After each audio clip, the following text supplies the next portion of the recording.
الدین کلہ ادب، دین سارا ادب کا نام ہے۔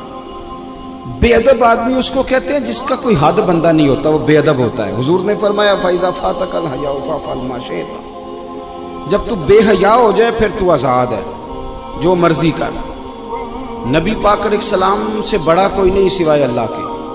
پتہ ہے آپ کو، بعد از خدا بزرگ توئی کس سے مختصر، نبی کریم صلی اللہ علیہ وسلم سے بڑا کوئی نہیں کہ حضور کو کسی کا ادب کرنا ہو۔ لیکن حضور کی رضائی میں دودھ پلانے والا جناب حلیمہ جب نبی پاک سے ملنے آئیں تو مسلم میں لفظ موجود ہیں، حضور منبر پہ تھے، اللہ کے رسول کھڑے ہو گئے اور اپنی چادر بچھائی، ماں کو بٹھایا، حالانکہ سب سے بڑے حضور ہیں۔ حضرت ابو بکر صدیق رضی اللہ تعالیٰ عنہ فرماتے ہیں میرے والد بوڑھے تھے، آنکھوں سے نابینا تھے، فتح مکہ پر ان کا ارادہ بن گیا مسلمان ہونے کا۔ میں بڑا راضی تھا کہ میرے بچے بھی مسلمان ہیں، پوتے نواسے بھی مسلمان ہیں، الحمدللہ میرے ابا بھی مان گئے۔ کہتے ہیں جب میں انہیں لے کر کے حضور کی بارگاہ میں گیا نا، نابینا تھے وہ، لے کر کے گیا تو اللہ کے رسول کھڑے ہو گئے اور حضور نے ایسا جملہ کہا کہ میں رو پڑا۔ محبوب فرمانے لگے ابو بکر اگر ان کا ارادہ بن گیا تھا کلمہ پڑھنے کا تو اس بوڑھے کو کیوں تکلیف دی، مجھے بتاتے میں گھر آ کے کلمہ پڑھا جاتا۔ آپ اس کو اعزاز سمجھیں بھائی۔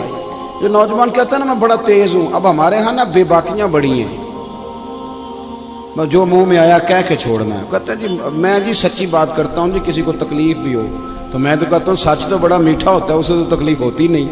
اصل میں آپ نے سچ میں مرچیں بڑی ڈال دی، اس لیے کہ سامنے والے کو دقت ہوئی ہے۔ سچ بولنے پر طریقے سے بولے، آپ بے باک نہ بنے، آپ جو منہ میں آتا ہے آپ کہہ دیتے ہیں، تو ادب کریں۔ استاد قابل ادب ہوتا ہے، ہم نے کالج بھی دیکھا ہے، مدرسہ بھی دیکھا ہے، لیکن چھوٹا سا شکوہ ہے، ہمارے جو بچے ہیں نا مدارس کے، وہ جب ہم جوتے اتارتے ہیں تو ہمارے جوتے سیدھے کرتے ہیں۔ ابھی بھی ہمیں بڑے شکوے ہیں ان بچوں سے بھی، ان میں بھی بڑی غلطی ہیں۔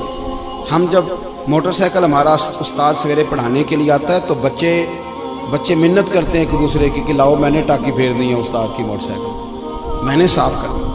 ہمارے بچے ابھی بھی استاد جی آ گئے ہیں، اور جب وہ نکلتے ہیں نا کلاس سے وہ سارا نظام وہی ہے جو آپ کا پیریڈ لگتا ہے 40 منٹ، اور جب بچے نکلتے ہیں تو کوشش ہوتی ہے استاد کو پشت نہ کریں، اور وہ کتابوں کا بھی وہ برا حال نہیں کرتے جو کالج کے اسٹوڈنٹ کا۔ مجھے ایک دن میں کسی کے گھر میں مہمان تھا تو ان کے یہاں ایک ٹیچر تھے جو فزکس پڑھانے آتے تھے، تو بچے سے اس کا باپ پوچھتا ہے کہ وہ ماسٹر صاحب آئے کہ نہیں؟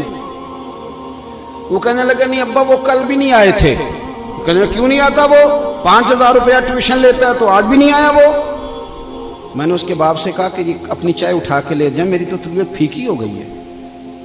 استاد 10,000 لے یا 20,000 لے، لینا تو اس نے استاد ہی ہے نا، اب کیا بات کرتے ہیں، یہ کوئی طریقہ ہے؟ کہنے لگا نہیں وہ مولوی صاحب نہیں، وہ فزکس پڑھاتے ہیں۔ اور میں نے کہا چھوڑو، مولا علی شیر خدا کہتے تھے جس نے ایک لفظ بھی پڑھا دیا وہ تو میرا مالک ہے، وہ چاہے تو مدینے کے چوک میں کھڑا کر کے بھیج دے، اپنے رویے کو بڑا صاف ستھرا کرے، بڑا اچھا کرے۔ مجھے بتلائیے کہ ایک آدمی میٹرک PTC ٹیچر سے تعلیم حاصل کرے اور خود بعد میں وہ PhD کر جائے، اس کی تعلیم ڈبل سے بھی اوپر چلی گئی تو وہ PhD والا استاد رہے گا کہ نہیں رہے گا؟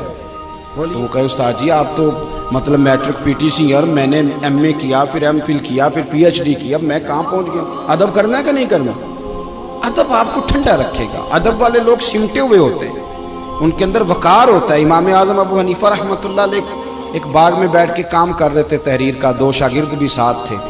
اب تو آپ یہ چھوٹے سے موبائل میں سارا کچھ بند کر کے رکھ سکتے ہیں، جو مرضی کھول کے۔ اس زمانے میں کتابیں ہوتی تھی اور قلمی نسخے، بڑی کتابیں بکری ہیں، نوٹس بک رہے ہیں، چائیں بائیں تحقیق ہو رہی ہے، اسماء الرجال ایک باقاعدہ علم ہے۔ اگر آپ دیکھیں تو ہم بحث کرتے ہیں راویان حدیث پہ، یہ ایک پورا ایک الگ جو ہے وہ اصطلاحات ہیں مدارس کی۔ تو بڑا محنت والا کام ہو رہا تھا، چیزیں بکھری ہوئی تھی۔ اچانک نا بچے باہر باغ میں کھیل رہے تھے، گیند گر گئی تو وہ بچہ آ گیا گیند اٹھانے۔ اب کتنے شاگرد ہیں ساتھ، وہ سارا کچھ ہے۔ امام اعظم بچے کو دیکھ کے، بچہ 10-12 سال، فٹافٹ اٹھے، کاغذات بکھر گئے، چیزیں آگے پیچھے ہو گئی۔ اب امام صاحب دوبارہ بیٹھے، بچے کے استقبال کو ادب کو اٹھ کھڑے، دوبارہ اٹھے، دوبارہ بیٹھے، چیزیں سمیٹی، اب کچھ کاغذ مل نہیں رہے، مسئلہ بن گیا۔